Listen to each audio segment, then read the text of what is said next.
Nah, kalau tidak ada, kita waktu yang beberapa menit ini kita bahas sedikit tentang hijrah. Mungkin sedikit saja. Bapak Ibu, 12 tahun lebih Rasulullah dengan segala perjuangannya di Mekah mendapat tekanan demi tekanan. Orang Islam ya hanya hitungan puluhan, tidak sampai ratusan. Non beragama Islam itu tekanannya bukan main. Bahkan harus pindah hijrah ke seberang lautan Ethiopia itu 2 kali pula tuh. Sampai-sampai ada yang melahirkan. Lahir anak laki-laki dengan selamat. Dia nama Salamah, artinya lahir dengan selamat. Padahal laki-laki itu.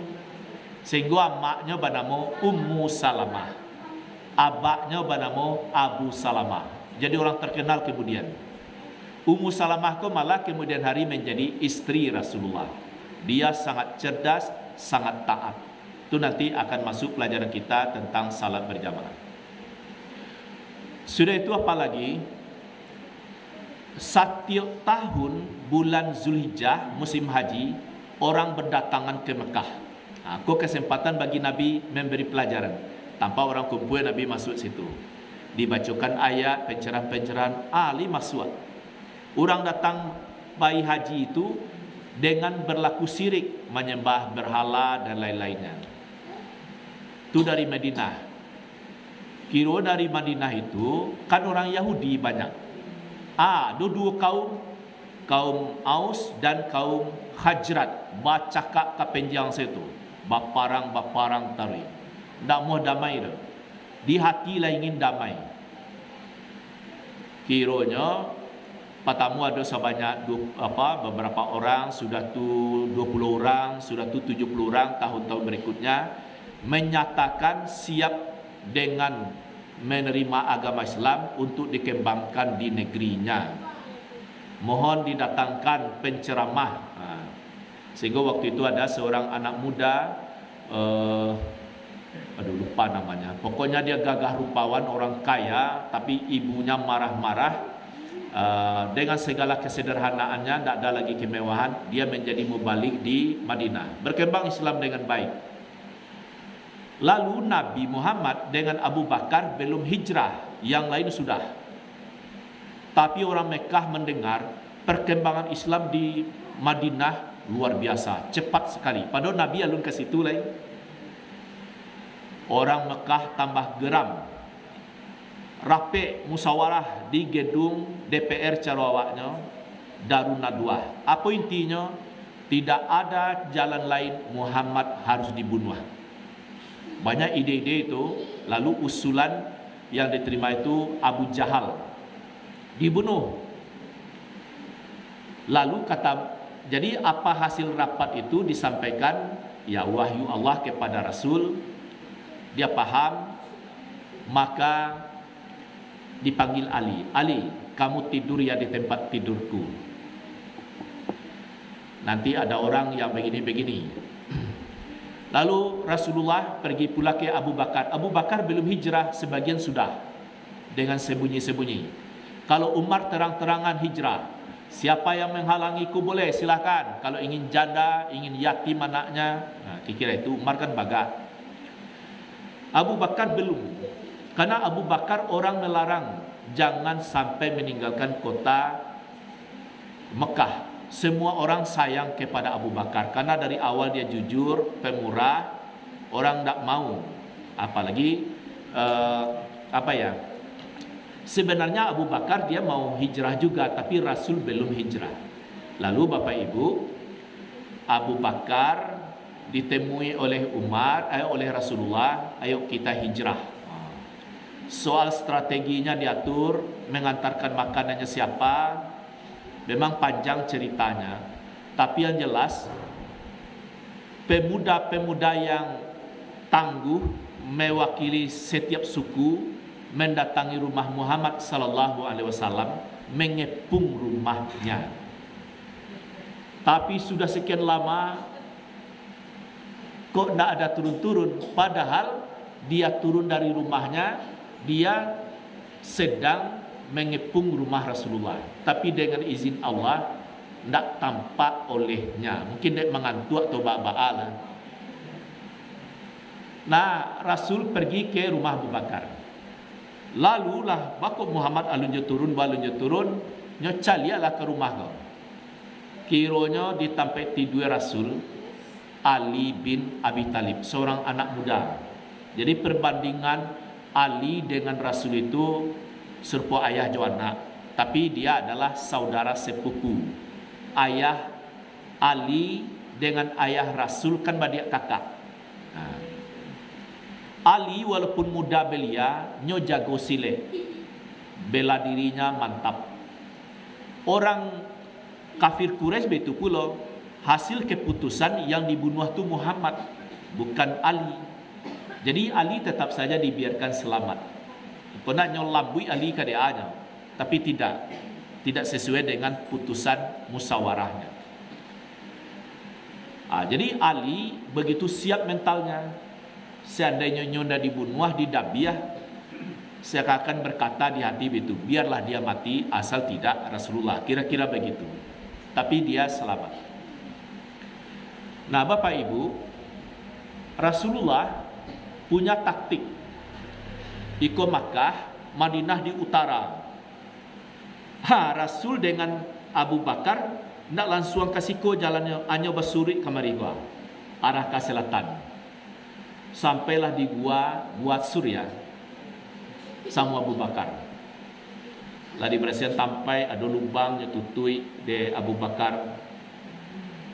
Orang mencari, ile mudia mencari banyak tu sebuah hadiahnya nak tanggung-tanggung. Entah berapa ekor onta, kalau bisa dibawa bangkai atau sudah dipotong atau dibawa dalam hidup-hidup, ditangkap. Itu hadiahnya sangat besar. Jadi Rasul sudah bersama Abu Bakar dalam lubang tu. Lah terang suara hiruk pikuk mencari. Ya carawaknya tentu ada camih seorang Abu Bakar. Bahkan itu disebut kakinya digigit binatang berbisa sampai meleleh lo matanya. Rasul tak kalau bisa dibayangkan mungkin dia tepahu Abu Bakar lelah lah atau bagaimana, atau memang izin Allah betul. Dia Abu Bakar kau menahan sakit, ayam matonya meleleh. Karena agak aneh itu tiba di wajah Rasul. Tu tahunya kau ayam mato, ada apa Abu Bakar? Kakiku digigit sakit. Nah, kira seperti itu. Sampailah apa orang ya Rasulullah itu sudah ada kedengaran di luar. Tenang, Allah bersama kita. Yo tenang Abu Bakar. Kalaulah Nabi mengecek, nak do cerita. Iya pula izin Allah. Sarang laba-laba baru mana? Nak do orang di dalam tu. Asuru se musuh kolai pulang. Jadi dia selamat. Nah, selama dalam gua sampai situasi aman, yang mantan makanan Rasul dengan Abu Bakar itu saudara Aisyah, siapa nama? Hafsah, bukan? Asma namanya. Asma yang mengantarkan makanan. Terus sampailah dilanjutkan perjalanan menelusuri pinggir pantai, sehingga tidak ada bersobok orang mencari Rasul do. Itu kan taktik tu. Nyok bantai basuri Maria. Kalau langsung saya Rasul tu menuju utara, mungkinlah bersobok di orang. Tapi nyok surut beberapa kilometer, hanya bersembunyi ke Guat Sur. Mau tiba je orang sinan. Lah, kiranya Bapak Ibu di Makkah, di Madinah sampai Rasul di situ. Kalau diceritakan lah Bilal bin Rabah betapa rindunya kepada Rasul nak tanggung-tanggung. Sebab Bilal duluan kau tiba di Madinah. Apa pisah jo Rasul ko bare. Dulu kan oto nak, kalau oto kan menunggu sehari dua hari kan bisa. Iko pajalan normal dari Makkah ke Madinah tu 8 hari. Begitu mana jauhan. Itu kalau tak ada halangan. Nah, sampailah di Madinah itu Rasulullah disambut oleh kaum muhajirin, orang Makkah nalah duluan tiba, ditambah dengan orang Madinah yang sangat banyak. Tua muda gadang ketek menyambut kedatangan Rasulullah. dinanti dengan musik yang sederhana, teguh rabana, dengan selawat badar. Tala'al badru alaina. Sudah tahu apa lain? Ya itu terusnya. Saya tak hafal itu. Telah datang bulan purnama. Jadi Nabi itu ibarat bulan purnama, menerangi alam dan seterusnya lah. Begitu gembiranya menyambut kedatangan Rasulullah. Berbeda dengan suasana Mekah. Kalau Mekah dapat tekanan-tekanan setiap hari. Lebih-lebih setelah meninggalnya Khadijah dengan Abu Talib. Nah, Bapak Ibu, walaupun di Madinah itu mendapat sambutan hangat, lah dibangun musaji. Waktu membangun musaji, baru tiba di Madinah tu yang dibangun Masjid Quba. Nabi langsung menyingsingkan tangan, ikut bekerja. Mancalik Nabi bekerja, nah lain tabu duel semangatnya. Dalam waktu relatif pendek, tagaklah musaji. Ya, dengan segala ukuran yang terbatas. Yang membangun masjid, walaupun seukuran sarang burung, nanti Allah buatkan istana mewah di surga. Seukuran sarang burung itu, bara kemampuan awak, mau 10.000, 100.000, atau tenaga, apa yang bisa disumbangkan untuk berdirinya suatu masjid. Siap masjid, ya disitulah salat. Waktu itu masih madok kiblatnya ke Palestina. Datang luar hari Jumat, terus tiba hari Jumat, turunlah wahyu, wajib salat Jumat. Di Tagalog musaji. Nama musaji itu Masjid Jum'ah di Madinah itu. Masih berkiblat ke Palestina. Sampailah mendirikan Masjid Nabawi, masjid yang sekarang itu. Allah 16 bulan lamanya, waktu Nabi salat di rumah ya keluarga Bani Salamah, waktu itu salat zuhur, masih madok ke Palestina. Rakaat kedua turun wahyu, perintah untuk menghadap ke Masjidil Haram. Rakaat pertama, kedua ke Palestina. Rakaat ketiga jo kampe lah madok ka Masjidil Haram. Fawalli wajhaka syatral Masjidil Haram, maka hadapkanlah wajahmu ke Masjidil Haram. Jadi dua kiblat, 2 rakaat pertama ke Palestina, 2 rakaat terakhir ke Masjidil Haram. Akhirnya di tempat turun wahyu itu didirikan masjid namanya Masjid Bani Salamah. Kemudian hari berubah Zul Kiblatain, Masjid 2 Kiblat. Masjid itu yang satu-satunya yang dipelihara sampai sekarang, yang 2 kiblatnya. Padahal baik Masjid Quba, Masjid Jum'ah, Masjid apa lagi, ada beberapa lagi, termasuk Masjid Nabawi itu dulunya menghadap ke Palestina. Tapi untuk sejarah Aceh saja yang 2 kiblatnya. Tapi yang dipakai tentu yang menghadap ke Masjidil Haram. Itu jadi kalau misalnya umrah atau haji, tatkala berziarah di Madinah, salah satu kunjungannya apa? Masjid Kiblatain, Masjid 2 kiblat. Lah, di Madinah itu Bapak Ibu berperang tiap sebentar. Jadi sangko sanang lu di Madinah tuh berperang. Tapi karena kaum Aus dan Khazraj tiap sawanta baparang tiba menghadapi musuh Islam, karena orang Madinah juga sudah terlatih perang, tidak ada masalah selama patuh pada Rasul. Sehingga dalam berperang itu lebih banyak menang daripada kalah. Lalu apa lagi yang kita ambil pelajaran? Orang Madinah disebut kaum Ansar. Batu. Inyo betul-betul menolong orang yang pindah tempat tinggal dan seterusnya. Sampai-sampai maaf ya Bapak Ibu, Kan dulu tuh istri baranang katalog saja. Tapi karena sudah paham agama, ada istrinya beberapa orang. Baik itu ibunya deket kawan dari Makkah, kan disebut kaum muhajirin ya.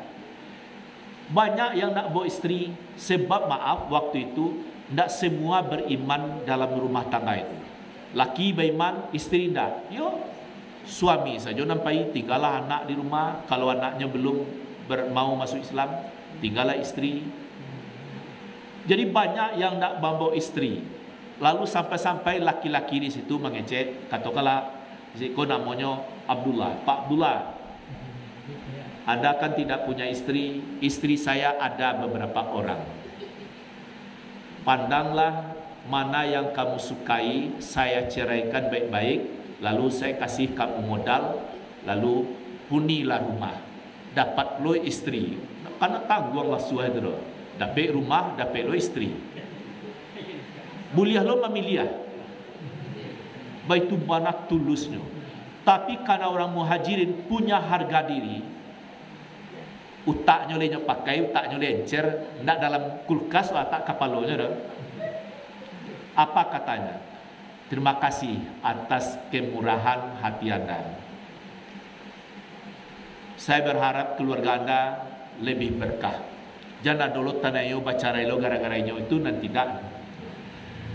Artinya perhatiannya diapresiasi. Cuman dia berkata, tolong tunjukkan saya kemana jalan menuju pasar. Nah, do modal dulu. Tujuan saya pasar di mana, pasar di situ. Kiranya di sini nah, tu ada apa kan arah Kasteba kama. Oh, di pasar. Apa ilahnya? Dicari situasi. Oh, tu baca rohnya ada kan dijual. Apa kau galenya banyak, Pak? Ambo jual lah separuh, jadi kau dapat untung lah. Bisuannya bertambah. Kiro menjadi orang kayu gadangnya. Abdurrahman bin Aus itu. Dia kekayaannya di atas rata-rata. Itu salah satu contoh. Ndak nemuhnya dong. Ambil selebihnya bo nama angkat 7. Luar biasa itu. Dia modal. Tapi harga diri tidak mau begitu.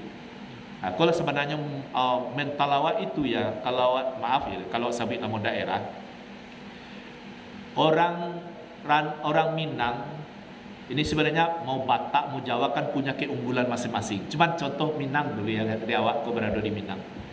Orang Minang tu apa? Hormat pada pimpinan ya, tapi merukuk-rukuk enggak. Kalau bersobok jo ketua, oh lah ketua, enggak merukuk ketua, enggak. Atau komandan, bukan merukuk-rukuk. Sebab merukuk-rukuk tu nak cocok dengan iya kana budu wa iya kana nasta'in. Tapi salahkah? Suara lantang tidak. Jadi hormat pada pimpinan wajib, tapi mental merukuk-rukuk itu tidak. Sudah tu mental orang Minang dalam apa penelitian itu pula sebagian tidak suka dengan ketergantungan diagiah. Contohnya misalnya bertiga PK kadai barabui membayan tu. Aku salah. Tapi adalah ikut salah tapi ikut tangannya. Itu lain ceritanya. Tapi pada prinsipnya tidak mau perai begitu saja. Maaf seketik lain. Waktu awal kepemimpinan Pak Fauzi Bahar, wali kota, kan ada rencana orang gae-gae jangan diminta lo ongkosnya. Yang mau 70-an lah, kan ada di rumah. Maaf, karena orang gae tentu tidak semua sopir. Kalau ada orang gae menyetup auto, tu ada orang gae kau berbuati. Sebab dibawa lalu saja. Batu, nyo nak kamu bayar. Itu ada yang kamu bayar. Mangarutunya. Kacana pakai piang lo dan. Apa itu lo nyo? Walaupun gae, nyo ndak lo ingin perai pulau tu. Itu sebenarnya mental awak. Cuman kalau diagiah tentu diterima dengan ikhlas. Tapi mental minta. Misalnya doa calon anggota dewan, itulah menjadi tangan di bawah lo apa ikut dibantu. Itu kan mental yang hot. Sehingga kecamihan anggota calon DPR maksudnya. Beko kalau non minta itu lain cerita. Cuman maksudnya adalah memberi itu lebih mulia. Tapi kalau dikasih tentu diterima dengan sukacita. Ini mental ya Bapak Ibu, mental hijrah itu jadi suka memberi yang terbaik, tapi bukan pula menolak kalau diberi dengan baik-baik. Saya kira itulah ya, karena waktu sudah masuk. Insya Allah bulan depan kita fokus tentang salat berjamaah. Bapak Ibu silakan baca buku-buku tentang berjamaah, imam bagaimana, makmum bagaimana dan seterusnya. Dia lah dibaca, lah didengar, mungkinlah ditonton. Apakah datang lo ustaz menyebut butir-butirnya sehingga nanti diskusi bisa lebih nyambung. Sebab waktu akan terbatas. Dari maghrib ke isya itu hanya 1 jam 10 menit. Lah masuk azan 2. Lah masuk iqamah, kan salat sunat lo tadi kan sudah azan tadi. Sudah maghrib salat sunat lo. Jadi waktunya memang pendek. Jadi kalau lah diansuh baca-baca, lah ditonton lo video-video tentang salat berjamaah, beko bertanya kan bisa poin-poin yang dianggap penting. Itulah ya Bapak Ibu, terima kasih. Assalamualaikum warahmatullahi wabarakatuh.